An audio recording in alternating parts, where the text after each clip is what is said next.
Assalamualaikum warahmatullahi wabarakatuh. Selamat petang untuk kita semua. Em, Sesuai dengan tugas yang telah diberikan kepada kita oleh Pak Pengasuh mata kuliah, bahwa kita akan diberikan satu buku dan kita membaca dan mengerjakan tugas yang telah diberikan. Oke, langsung saja. Mungkin kepada teman-teman sudah baca bukunya kan? Jadi mungkin langsung saja saya persilakan dulu kepada teman kita Brio untuk menyampaikan apa yang sudah dibacanya. Oke, silakan. Terima kasih. Ya, dari yang saya baca ini saya mendapatkan ada beberapa macam tipe stres. Di antaranya itu stres akibat serangga, stres akibat patogen, dan stres akibat gulma. Oke, berarti ada 3 stres ya yang. Oke, baik, terima kasih. Oke, dari ketiga jenis stres yang sudah disampaikan tadi oleh teman kita, mungkin dari teman-teman sudah tangkap ya apa itu tadi yang telah disampaikan. Jadi masuk saja kepada teman-teman yang lain untuk menanggapi atau memberikan penjelasan lebih lanjut lagi tentang stres yang telah disampaikan tadi. Mungkin kepada teman Widana, silakan. Baiklah, terima kasih atas kesempatan yang diberikan kepada saya. Mungkin saya akan lebih menjelaskan penjelasan dari saudara Prio. Hal yang saya dapat yaitu stres akibat serangga pada umumnya terjadi di atas permukaan tanah, di mana menyerang organ-organ tanaman di atas permukaan tanah seperti batang, daun, dan buah. Kemudian stres akibat patogen menyerang di atas permukaan tanaman, menyerang jaringan dan organ tanaman yang berada di atas permukaan tanah, menyerang di bawah permukaan tanah, menyerang jaringan dan organ akar tanaman. Kemudian yang ketiga, stres akibat gulma terjadi di atas permukaan tanah melalui persaingan antara gulma dengan tanaman budidaya yang ada. Mungkin sekian yang dapat saya tambahi atau lengkapi dari penjelasan saudara Vio. Saya kembalikan lagi. Oke, kira-kira dari penjelasan itu apa yang bisa menimbulkan ya, maksudnya bisa tanaman itu rugi. Misalnya tadi dari apa itu tadi, serangga ya, serangga. Kira-kira kalau serangga apa ya, dari daunnya mungkin ya, dari daunnya. Iya, dari daun dan buah. Kalau patogen apa ya? Mungkin dapat menyerang akar tanaman. Oh, akar. Oke, selanjutnya mungkin langsung kepada Sulis ya, mungkin bisa menyampaikan apa yang sudah dibaca, terutama ini dalam organisme pelakunya ya. Oke, mungkin bisa disampaikan. Organisme pelaku stres biotik itu ada 3. Stres akibat serangga, yaitu serangga defolianter kutu daun, ulat gerayak pada tanaman jagung dan padi, goreng coklat, dan cacing potong. Kedua itu stres akibat patogen, Centuria inequalis atau keropeng apel, lesiokrotik pada kentang, Phytophthora invertas menginfeksi umbi-umbian, Verticulan dahlia penyebab penyakit pada daun, kentang, dan terong. Ketiga itu stres akibat gulma, berbagai jenis gulma yang menjaga tanaman. Pada tanaman pangan umumnya adalah gulma berdaun sempit. Itu saja. Baik, terima kasih, luar biasa. Mungkin ada yang perlu kita bahas dari penyampaian dari teman-teman. Mungkin dari Widana mungkin ada. Mungkin penjelasan dari cacing potong itu bisa dijelaskan lagi secara detail agar teman-teman di sini juga bisa lebih mengerti dan memahami dari cacing potong tersebut. Oh ya, saya juga tidak tahu apa itu cacing potong. Ya. Seperti apa. Mungkin saudara Sulis bisa menambahkan mungkin. Oke, cacing potong itu adalah kelompok besar pemakan dedaunan yang serius. Cacing potong dikelompokkan menjadi 3 jenis berdasarkan luka yang ditimbulkannya. Cacing potong ya, cacing potong. Terus ya? Oke, baik, terima kasih, luar biasa ya dari teman kita jawabannya. Mungkin saya sepakat dengan ini. Mungkin ya, saya bisa silakan, bertanya Pak. sedikit. Baik, soal mengenai cacing potong tadi ya. Iya, cacing potong. Begini, biasanya kalau cacing potong itu biasanya kita temui di tanaman apa? Di tanaman yang seperti apa itu? Tanaman hias kah atau tanaman yang lainnya? Iya, betul-betul. Mungkin dari teman-teman ada yang bisa jawab ya? Ada ya? Tadi sempat saya baca sih di sini, kalau cacing potong itu dia itu bisa kita temui di jagung. Jadi di jagung itu mungkin maksudnya di sini ulat potong ya, ulat potong. Jadi bisa memotong bunga. itu bisa memotong daun-daun dari jagung itu. Jadi bisa kita jumpai di jagung. Oke, mungkin itu penjelasan dari saya. Atau dari teman-teman yang ada?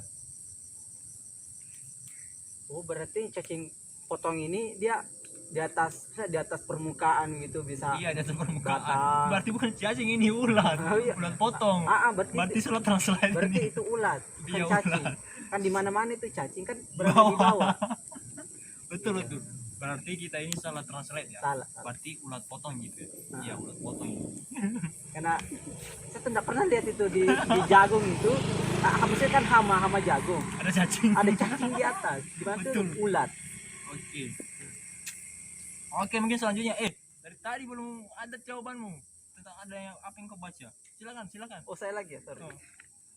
Baik, terima kasih untuk moderator sudah mempersilahkan saya. Dan ada pun yang saya dapat dari buku yang sempat kita baca itu mengenai tentang potensi kehilangan hasil. Yang dimana itu potensi kehilangan hasil itu ada 3.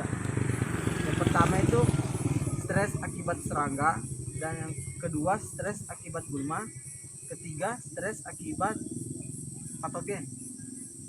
Saya akan jelaskan terlebih dahulu, yaitu stres akibat serangga, yang dimana itu kehilangan massa daun, laju fotosintesis, penuaan daun, kehilangan air, dan asimilasi tanaman berarti dapat terjadi secara langsung dan tidak langsung. Sedangkan stres akibat gulma yaitu berpengaruh tidak langsung terhadap tanaman budidaya, berpengaruh langsung terhadap sumber daya di lingkungan tumbuhan tanaman budidaya. Yang ketiga itu stres akibat patogen, yang dimana stres akibat patogen itu berpengaruh secara langsung dan tidak langsung. Umumnya secara tidak langsung itu menyerang buah seperti buah apel. Mungkin seperti itu. Oke, baik, terima kasih, luar biasa. Oke, baik. Kan di tugasnya kita kan ada 4 lahan suboptimal itu yang telah diberikan oleh Bapak. Jadi kemungkinan stres biotik apa yang terjadi di sana. Tapi sebelum itu dulu kita tentukan lahan suboptimal apa ya, bagian A, B, C, dan D. Mungkin ada salah satu dari teman kita yang bisa menjelaskan dari jenis lahan suboptimal tersebut. Ya, langsung saya. Kalau menurut saya dari gambar A ini merupakan lahan rawa lebak, dan gambar B ini lahan rawa pasang surut, lahan C ini merupakan lahan kering beriklim kering, dan lahan B ini adalah lahan kering masam. Ya, menurut saya itu saya pendapat saya berikan. Oke, baik, terima kasih. Bagaimana dengan teman-teman yang lain? Setuju ya? Iya. Oke, baik. Jadi di lahan suboptimal bagian A-nya itu kira-kira kemungkinan stres biotik apa yang terjadi? Mungkin ada yang bisa memberikan ini sekarang? Baiklah, mungkin stres biotik yang dapat dialami pada lahan rawa lebak yaitu stres biotik karena serangga. Kenapa? Karena serangga dapat memakan daun-daun tanaman yang kita budidayakan pada lahan tersebut. Mungkin pada lahan B, C, dan D ada teman-teman yang bisa melengkapi lagi. Saya kembalikan. Oke, baik, mungkin ada yang bisa. Kalau menurut saya juga di bagian A itu masih bisa seperti gulma ya. Gulma Bisa. Gulma air, gulma baru kutu daun juga bisa tuh. Kalau di bagian B menurut saya itu bisa apa itu, hama ya, hama. Kemudian di bagian C itu lahan kering tuh. Iya, Lahan kering ada mungkin bisa nematoda ya, nematoda, bulawan juga, serangga, mungkin juga ada patogen ya, bisa dibawa oleh patogen. Begitu juga dengan D, karena C dengan D ini hampir sama ya, lahan kering. Nah, jadi mungkin hampir sama. Kalau di A dengan B juga hampir sama karena rawa kayaknya ini ya. Nah, mungkin itu dari saya teman-teman, mungkin ada dari teman-teman ini atau mungkin kita sepakat dengan itu. Sepakat ya. Sepakat. Oke, berarti diskusi kita akan akhiri. Jadi bila ada hal-hal yang kurang berkenan di hati teman-teman selama kita diskusi, mohon dimaafkan dan semoga diskusi kita ini dapat memberikan manfaat kepada semua orang. Ya, sekian. Sekian. Oke, sekian dan terima kasih. Sampai jumpa. Oke.